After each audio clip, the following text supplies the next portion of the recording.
আসহাবুন নার, তারা হবে জাহান্নামী, হুম ফিহা খালিদুন, তারা খালিদুন শব্দের অর্থ দায়মান, সর্বদাই জাহান্নামের ভিতরে থাকবে।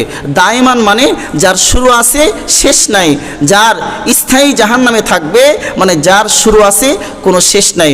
আমরা যদি সূরাতুত তাগাবুনের ভিতরে যাই, আল্লাহ পাক রব্বুল আলামিন বলেন ওয়াল্লাযীনা কাফারু ওয়া কাযযাবু বিআয়াতিনা উলাইকা আসহাবুন নারি খালিদিনা ফিহা। আল্লাহ বলেন যারা কুফরি করেছে, ওয়াকাযযাবু বিআয়াতিনা, আমার আয়াতকে অস্বীকার করেছে, উলাইকা আসহাবুন নার, তারা হবে জাহান্নামী, খালিদিনা ফিহা, তারা জাহান্নামের ভিতরে চিরকালের জন্য দায়মান সর্বদাই থাকবে। আল্লাহ বলেন অবিসাল মাসির, কতই না নিকৃষ্ট তাদের বাসস্থান, কতই না নিকৃষ্ট তাদের জীবন। আল্লাহ পাক রব্বুল আলামিন এভাবে কোরআনে হাকিমের ভিতরে অনেক জায়গায় আল্লাহ পাক রব্বুল আলামিন এভাবে বলেছেন যারা আমার কিতাবকে অস্বীকার করবে।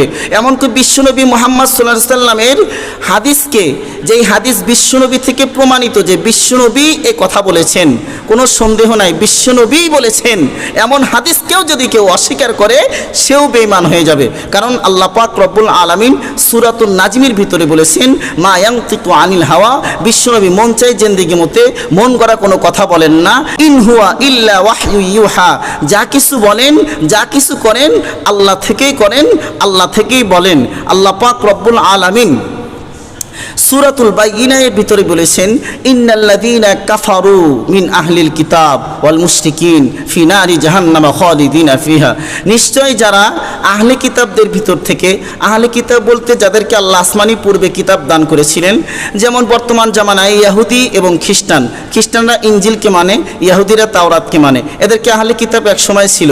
আহলে কিতাবদের ভিতর থেকে যারা কুফরি করেছে, বর্তমান জামানায় ইহুদি খ্রিস্টানরা বেঈমান, কারণ তারা আল্লাহ পাক রব্বুল আলামিনের কিতাবকে অস্বীকার করে, আল্লাহর সাথে শরীক করে, আল্লাহর সন্তান শরীক করেছে, যা কোরআন দ্বারা প্রমাণিত, তারা বেঈমান। তো যাই হোক, আল্লাহ পাক রব্বুল আলামিন বলতেছেন ইন্নাল্লাযীনা কাফারু মিন আহলিল কিতাব, নিশ্চয় যারা আহলে কিতাবদের ভিতর থেকে যারা কুফরি করেছে, ওয়াল মুশরিকিনা, আর মুশরিকগণ, ফি নারি জাহান্নাম, জাহান্নামের ভিতরে থাকবে, খালিদিনা ফিহা, চিরকালের জন্য। খালিদুন শব্দের অর্থ দায়মান, সর্বদাই, স্থায়ী। স্থায়ী মানে যার শুরু আছে শেষ নাই। উলাইকা হুম শাররুল বারিয়া, আর তারাই হলো সৃষ্টির নিকৃষ্ট, সৃষ্টির নিকৃষ্ট।